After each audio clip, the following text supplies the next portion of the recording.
Hello everyone. Today we will start with Hobbes. But before that, I am seeing that some of you are facing trouble with writing answers. So I will try to give you some questions right now. You make sure you revert back with the answers. Okay? Because until unless you don't write, it won't get stuck in your head. ठीक है? Logical तभी it will be when you start writing. ठीक है? So question 1. I'll try to give for all Plato,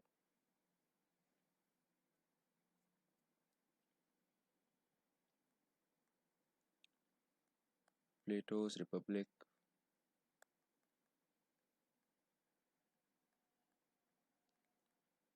overshadows his law. These are the name of his books, Republic and Laws. In Laws, he changed his view after Aristotle provoked him, criticized him. Okay, he gave him a constructive feedback, or let's say Plato took it as a constructive feedback. Aristotle's criticism about rule of man, and he changed his views to rule of law after Aristotle logically convinced him that law is nothing but knowledge, which was the main objective of Plato, rule of knowledge over Athens. But for him, the manifestation in physical form was rule of man, but he changed that. So Plato's Republic overshadows his laws, yet the latter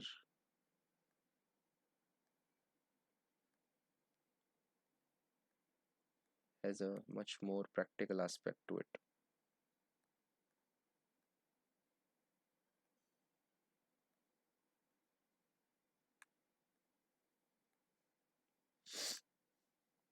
So you understand this thing? Laws defined rule of law. Republic, everything that we studied, rule of man. Now, obviously, the work of Republic overshadows his laws. Obviously, Republic ka work is so grand. You are giving theory of idea, theory of your, let's say, scheme of education, your philosopher king. You're giving the aspect of your communism. Okay, so it is a very wide work, Republic, but obviously, it is not practical. It is completely in a world of idea. Whereas in laws, we see rule of law, which obviously becomes more practical. ठीक है? So try to approach this question.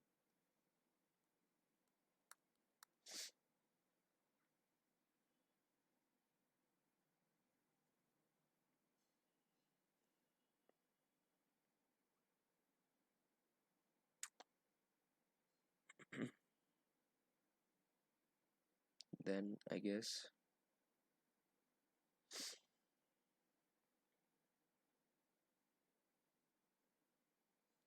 you try to differentiate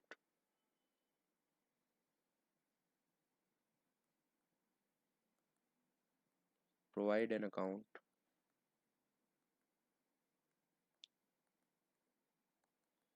of Aristotle's envisioning of justice, how it differs from Plato's theory of justice.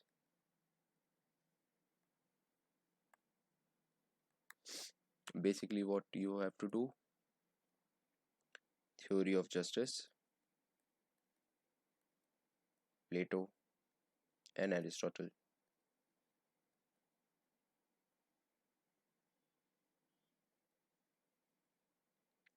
I think this is very much doable. You start with the account of Aristotle. Start with how Aristotle starts with criticizing, or let's say it is a response. Aristotle's views are a response to Plato's, right? It is not like Aristotle out of nowhere he start writing things and saying things. He's just giving a response to his teacher, that is Plato, which Plato has taken as constructive feedback. Until unless you take any criticism as a constructive feedback, you won't try to change whatever notion you have until now in consideration. So when you are changing this, obviously it does not remain criticism, it becomes constructive feedback. And you try to tell Plato how you want to rule with knowledge, not just any knowledge, knowledge of idea, which is the supreme idea, idea of justice. Justification, that idea is living in kingdom of God. It is perfect. Okay, try to do that. Then let's have a question of Machiavelli as well.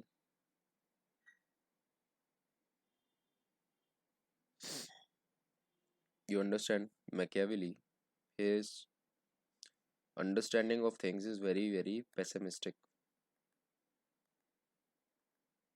That is very negatively he views the world.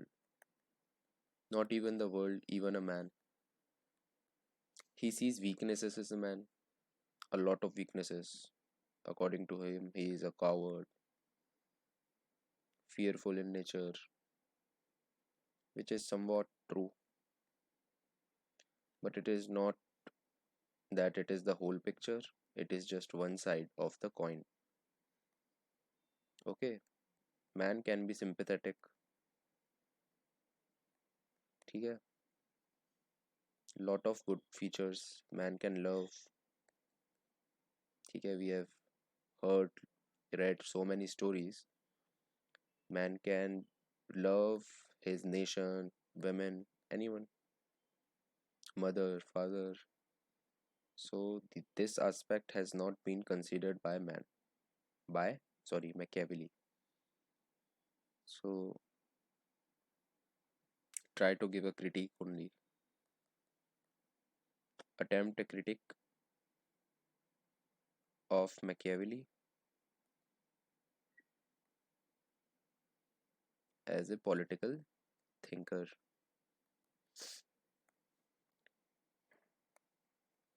And one more thing you try to do, well, it will make more sense if we do it after we do Indian political thought, because there we will study Kautilya in detail. So the question that I want to lay forward is,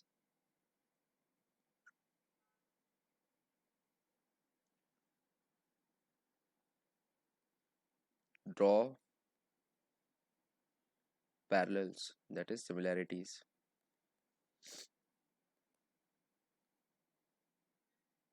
between Arthashastra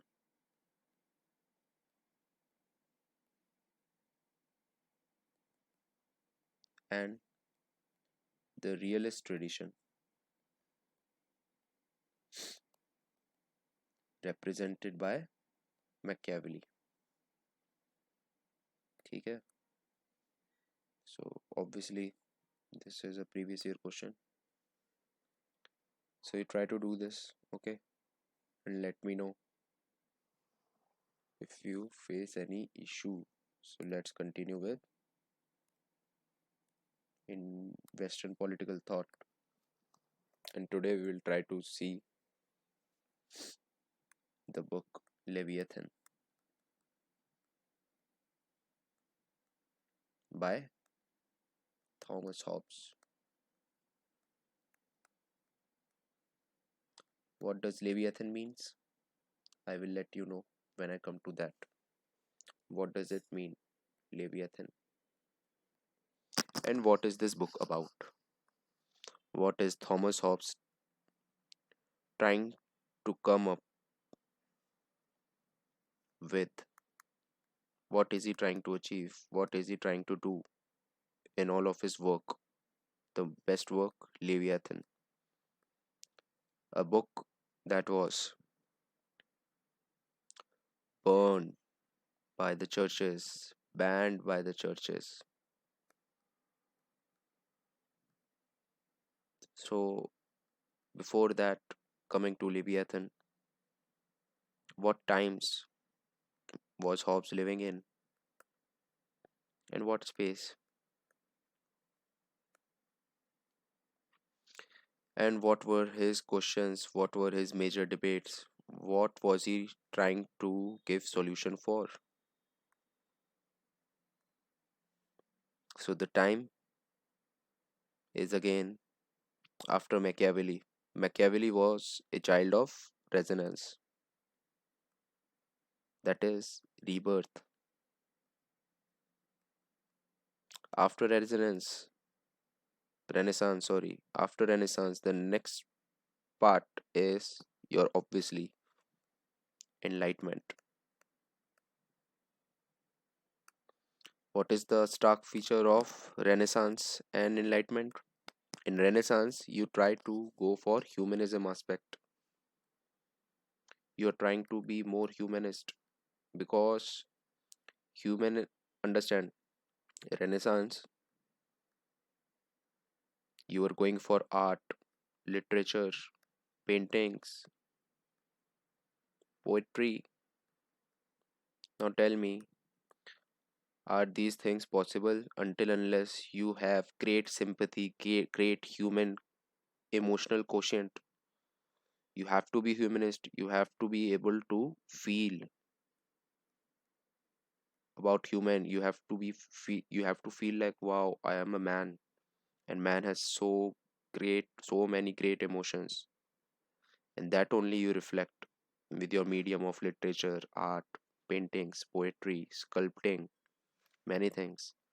This was renaissance when you were giving credit for being a man as well. ठीक है? Man as an end in himself. Enlightenment followed just after renaissance is marked by science. You are leaving religion behind, you are moving forward with science. Any question you have, you will look for science to give answer to it. Okay, why apple is falling down, why, let's say, moon is moving, revolving around earth. You will look for answers in science. And this is the time when Newton was born, contemporary Newton, your father of physics kind of personality, Newton. And everybody, where was Newton born? Britain. Where is Hobbes from? England. And Thomas Hobbes was a friend of the royal family. So he has seen the royal family very closely. Plus, it was a time when England was going through a crisis, civil war. What happens in civil war? Everybody is fighting, killing. Let's say you have a shop. Your grandfather used to work here. Your father used to work here. Now you own it. But civil war is there. There is no order. There is no security. Everybody is in a chaos. You come next day to your shop and you see that your shop has been destroyed. You ask why, and you say there is no rule. Civil war. Everything is valid. Everything is valid in chaos. No rules. Anarchy. And he has seen this time, the Civil War time. And hence we will see how this will also influence his writings. When talking about his writings,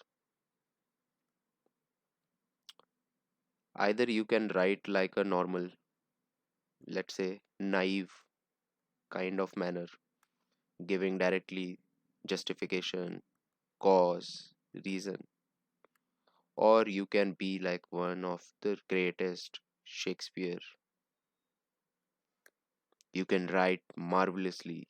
You can use, let's say, metaphors and have a way with words.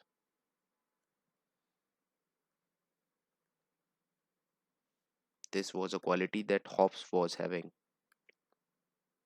Hence, this creates two issues.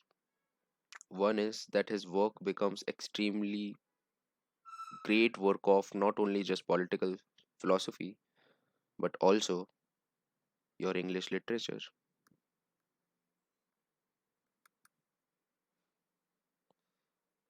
But the major aspect is that because his writing is so tricky and because he is one of the greatest English writers of his times, it becomes tricky to understand what he actually means.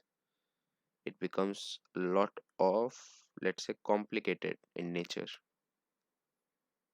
Not everybody can understand what Hobbes has written in Leviathan. Leviathan itself is a metaphor. It is a metaphor meaning monster, great sea monster, Leviathan, a great monster who can engulf anyone. Now, who does Hobbes want you to recognize from Leviathan? The major ordeal that he was revolving around state.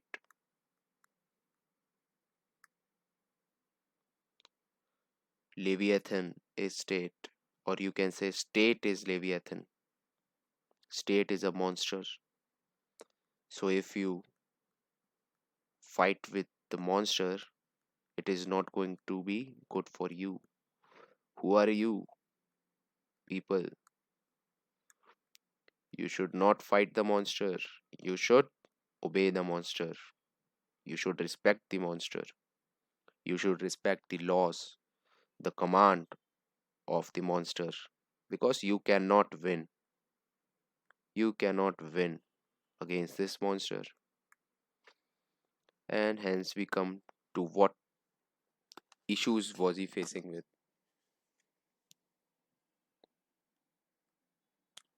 Why and how. These are the two major aspects of Hobbes' writing. Hobbes' writing.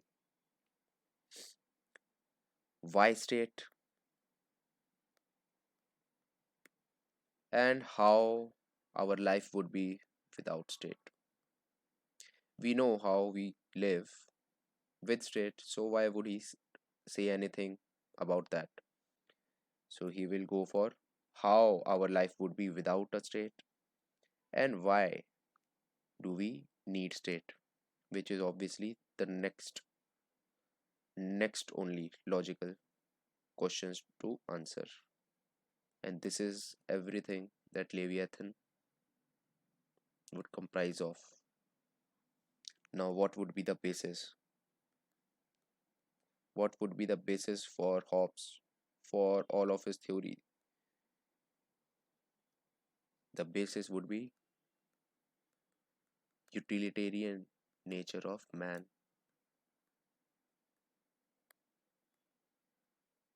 Utilitarian. The key word here is utility. Utility. Use. Why do you use anything? Why are you, when you say about utility bill, what do you understand from it? The first thing that comes to your mind.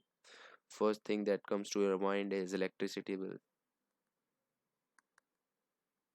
water bill. Now tell me, why do you want electricity to run your AC, your refrigerator, your TV, recharging your smartphones?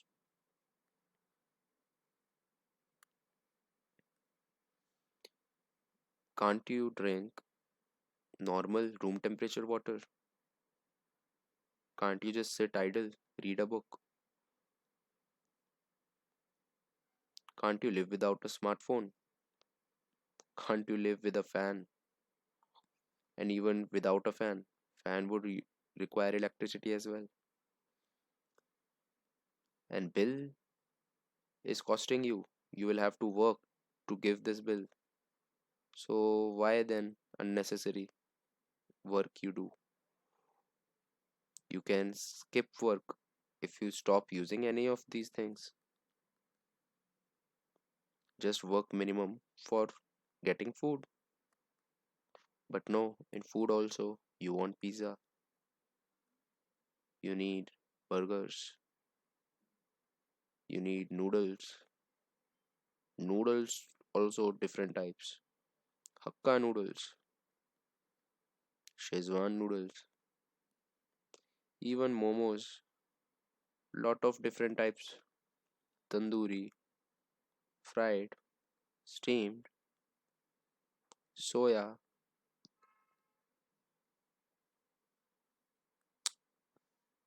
utility. You use it, you do this because it gives you pleasure. Pleasure is the key that you need to understand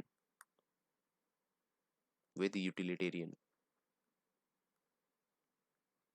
And with this basis, he will put forward all of his writings or justifications. Now understand one thing. When you are depicting that man is a utilitarian, what is your first requirement? Your first requirement is you need to justify nature of man. You need to first state nature of man. Then you would go for how will you live without a state. That is naturally how a man would be. If there was no state, there was no, let's say, India, and we were living here, and there would not be, let's say, any Mahajanpada, nothing like that. You're just born in a forest. So he gives state of nature. Now this is one of the very original thing he has provided us with, state of nature. State, you know what it is by now, I hope. State has some kind of authority. State is where you feel you have a place in. State will provide you with that. According to Machiavelli, we have seen that not every of our needs can be provided by the institutions we create. The institution that will provide us with most of our requirements, we call it as state. This is how he came up with the requirement of state. But for Hobbes, we see that requirement of state comes out of the cruel nature of the state of nature, which according to him is nothing but a state of war, or let's say all against all. There are no rules. If you see a man and if you feel like it, you are in a mood, you can kill him. There is no law stopping you, there is no rule, there is no one who is sovereign here. State of nature. You are. Everyone is. Every person is sovereign. No rule, no superior authority, no father, no mother, no concept of father, mother, not even family is state. In state of nature, you are just born and you start living. And Hobbes sees that even if you try to accumulate anything, you will always be in a state of fear, state of war. Everybody is against everybody. If this person has, let's say, two rotis, you can kill him for those two rotis because you are it. You are it. You are there is no authority above you. And hence, from this notion, Hobbes come up with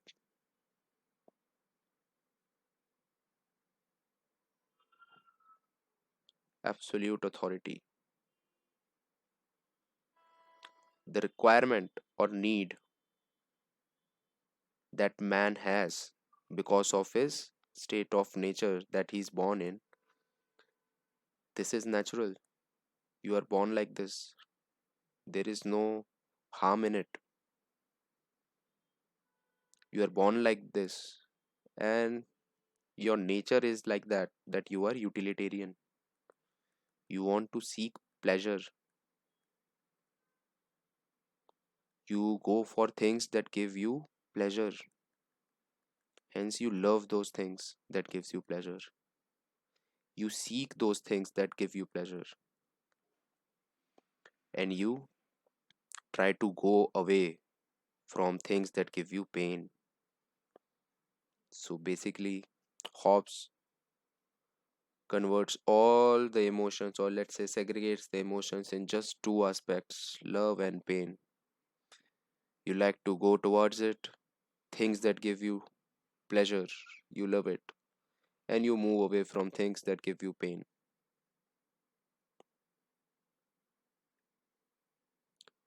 And because everyone is seeking pleasure, there is a stiff competition. It is like UPSC seats. Seats are 700, 800, let's say 1000. But people who give exam, 10 lakh. Stiff competition. But here at least you will survive, right? Without giving also you can survive.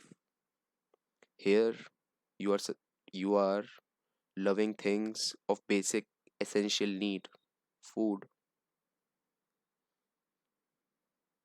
We are born in a time when we have surplus, at least in our homes.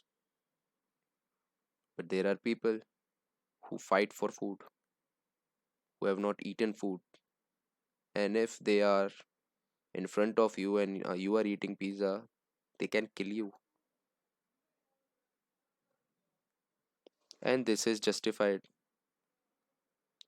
from Hobbes' perspective because you are born naturally like that, pleasure seeking, utilitarian, utility you are seeking.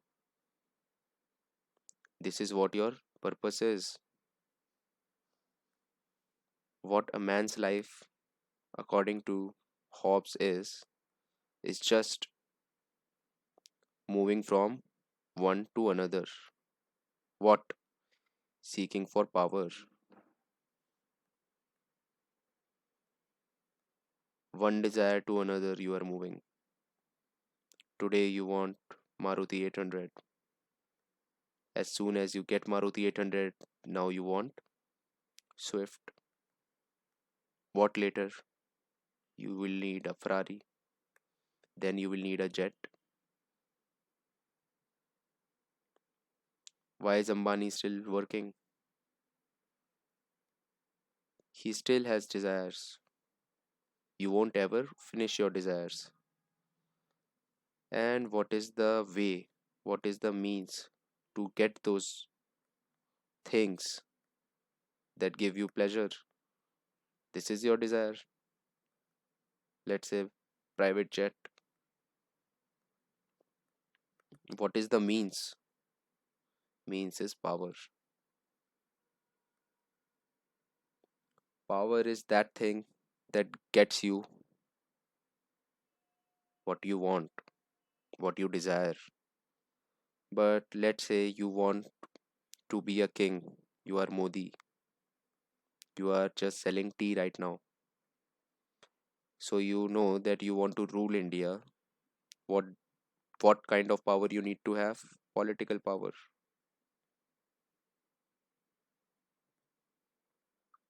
But let's say now Modi's desire changes and he says that I need some different kind of power now. Why? Because his desire has changed. His desire has changed. Now he wants to go for peace, meditative peace. So he will now need power of meditation.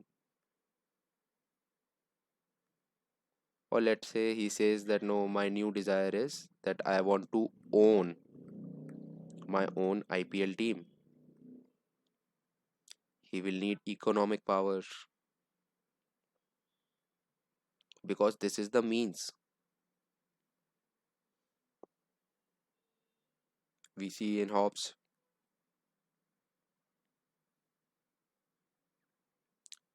that desires will always be unlimited, and man's life is just that, moving from one desire to another. Even while he is dying, his kids are there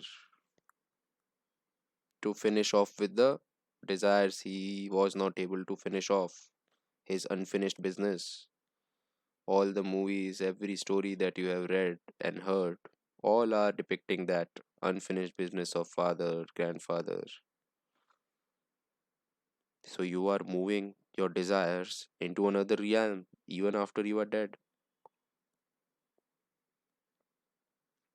Now, desires can be unlimited, which makes sense, but the issue is that the means to get those things that fulfill your desires is power, and everybody will be fighting for this power, and power obviously will be limited.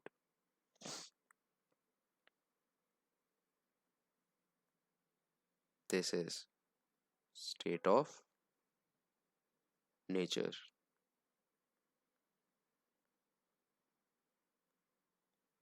Now, why, how life would be in this state of nature? Understand, from Hobbes' perspective, life would be brutish, short. There would be no fun in life. You will always be fearful that he can kill me, because everybody here wants to get this power. And it is better if one person is not there, less competition. Better he's not there, less competition. And there is no authority above you. You are the one who is supreme. Everyone is supreme here. There is no law, there is no religion. You follow nothing. There is no one above you. And human life is nothing but just a power struggle.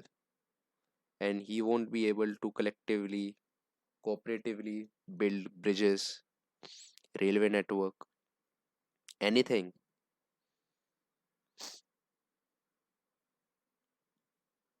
You won't have time to write books because you are always fearful. You are always in preparation. Because if you are not preparing, somebody else is preparing, you automatically lose because other becomes more powerful. And hence we see that if we want to live, not how. just live. We need to have some authority which is above us. If man has some authority above us, then only man can stay peaceful. Otherwise, he wants to exert his dominance, his superiority. And we see how Hobbes lays forward his theory of sovereignty. Who is sovereign? You know this thing. Church and king. There was a huge conflict between the two. Some laws church was putting forward, some laws king was putting forward. Man was in dilemma. Whose law to follow? And when you do not know whose law to follow, or let's say there is no law, or let's say law is silent, what you have is liberty, or let's say freedom. In state of nature, was there any constraint on man's action? No. He was completely free to do anything he wanted. So is freedom a good thing? No. Liberty is not good thing. You only have liberty when there is no law. And who will create this law? The supreme authority. Supreme authority which is above you. And how many supreme authority can there be? Only one. There is no time to get in the debate whether to believe him or that, because automatically you will try to get more liberty because you are not that reasonable. You have only limited reason. If you had reason, you would have been living in a nature of state of nature easily. But here, there is no law, there is no order. Everything is in chaos. Everyone is fighting among each other. You are always fearful. You cannot live happily. You cannot live. You cannot have a decent life, let alone good life. तो बात ही बहुत दूर की है.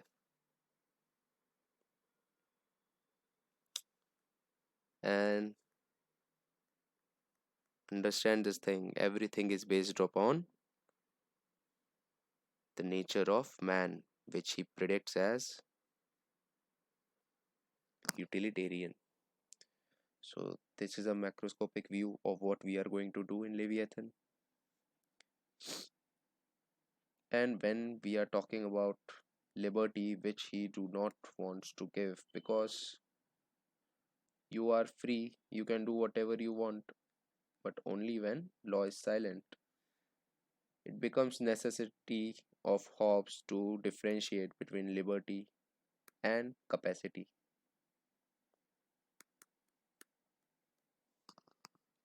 According to Hobbes, because man sometimes gets confused between the two.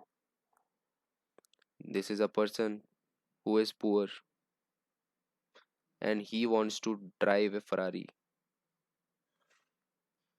And this guy is thinking, I have no freedom. I am in some kind of bondage because of the system, because of the state. That is why I can't drive this Ferrari, because I am poor, because of this state. Everyone is doing something to me. I am not free. I don't have liberty. So understand this thing, the difference between liberty and capacity.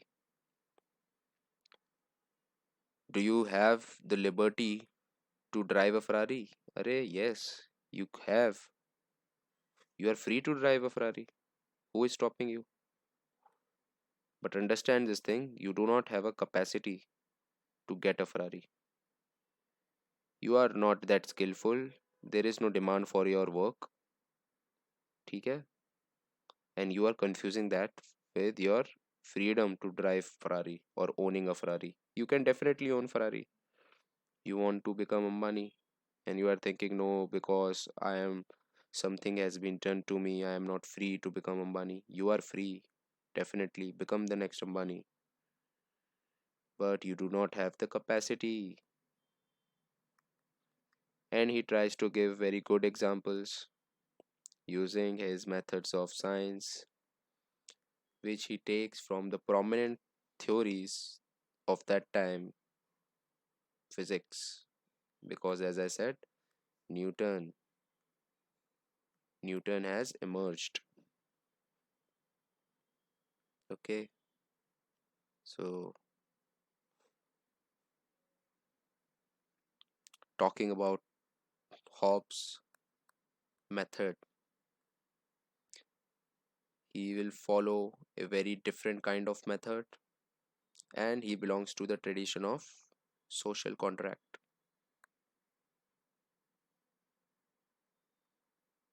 Now, what class Hobbes is representing, as I told you, that apart from Plato and Aristotle, whole of Western political thought is just footnotes.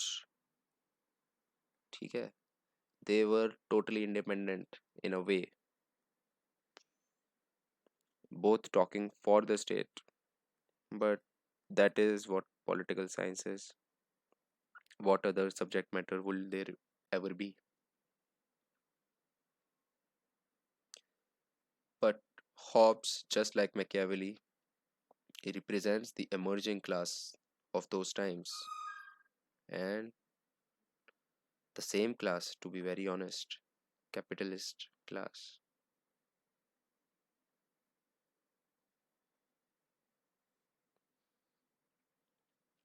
Social contract thinkers, what they understand a structure of people, that is a polity or a society or a organization,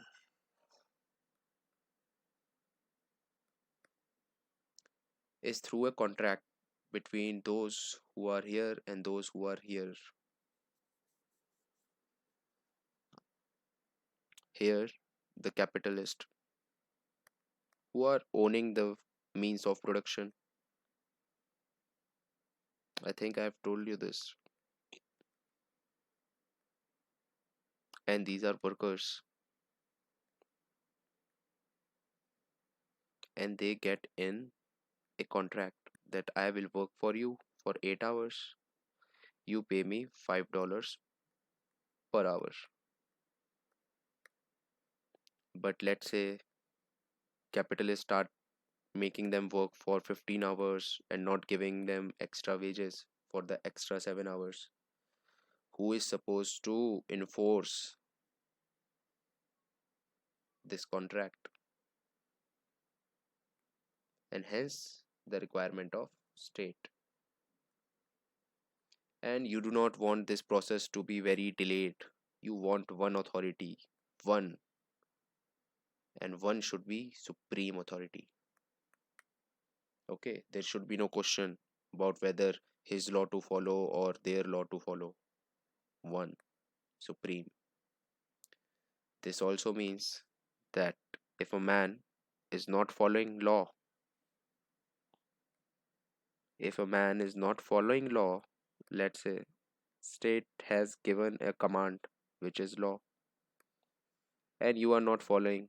State has said that people shall not be killing anyone, and you are killing. What this means is that you are sovereign. One forest will only have one lion. Similarly, one territory will only have one sovereign. One final, one final law, one final rule. If state has said no killing, it means no killing. But what can the state do? Let's say he has killed this guy. What is going to be the problem now? Hence, Hobbes lays emphasis on power of state having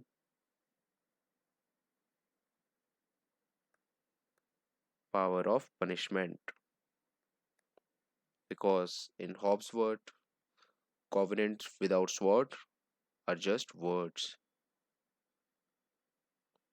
You have, let's say, created a contract, but if you are not able to enforce or punish the defaulter, they are just word. Let's not call it contract, they are just words. Trump getting off the, let's say, Paris Agreement, Iran not going forward with their ordeal, still enriching their nuclear arsenal, nuclear material to be very accurate. There is no power in the international system to punish Iran. USA can, because USA is supreme, because it has the most power. It has the capacity to punish. It can punish. It can stop you from selling anything in its market, which is the world's biggest consumer market. So we see that there is some relevance, not even some, a huge whole lot of relevance, especially in our international politics.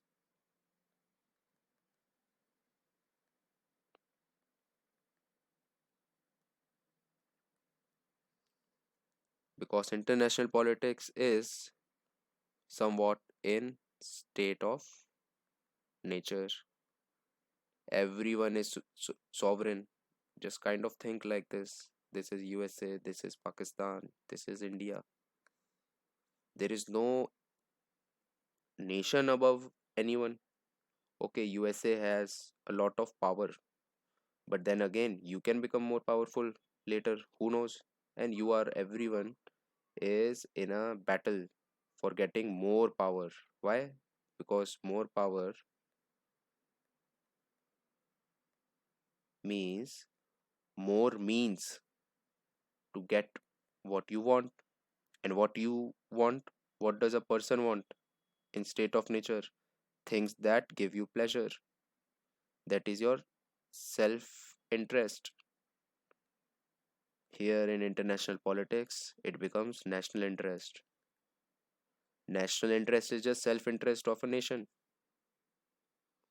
So we see relevance of this very much in international politics. Even though there are some rules, you try to create a state here as well. See the need. This is why you again want a state in international politics.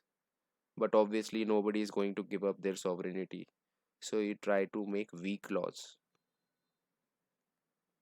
But we see that without a power to punish, this is not working. Only one can punish, but collectively you are not. You do not have good enforcement measures. Okay, so relevance is quite huge of Hobbes' work. Okay, so let's understand. This was a brief overview only, or chalo, I think we should be starting with Hobbes tomorrow. This was only a brief overview. I was supposed to cancel the class today, but I thought that it should not be like this. Otherwise, you guys go out of habit. Okay, so we will start with Hobbes tomorrow and finish it off in one class only because overview you have. We will try to lay focus on first thing is answer writing and second is structure. And third thing that I want you to get from my classes is logical understanding. Logically, you should be driving everything. Hobbes, how do you drive everything? Man is utilitarian.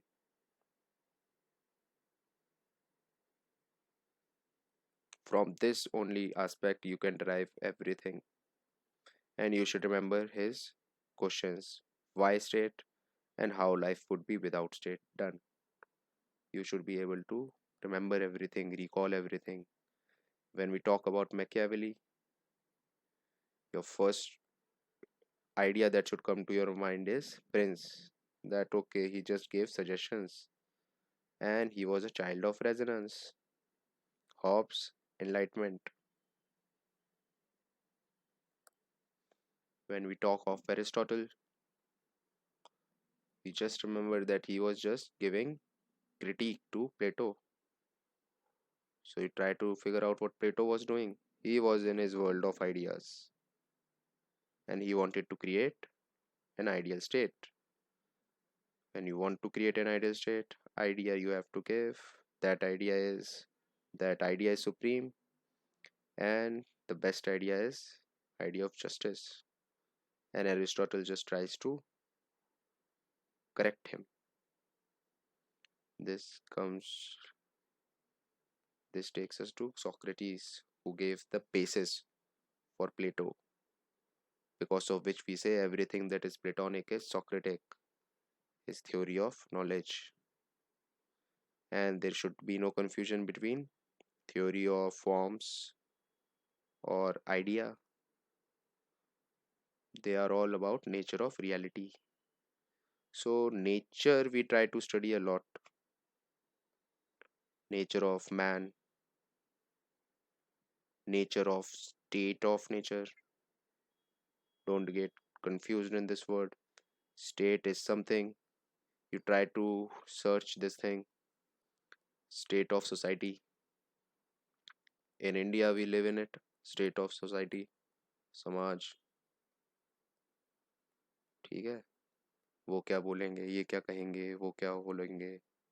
Like that. So state is just something that has authority, absolute authority. For political science, that state means completely different thing, but you understand, it is just a kind of polity, a type of polity, supreme polity. Okay, so okay, I'll wait for your answers. Chalo, bye bye.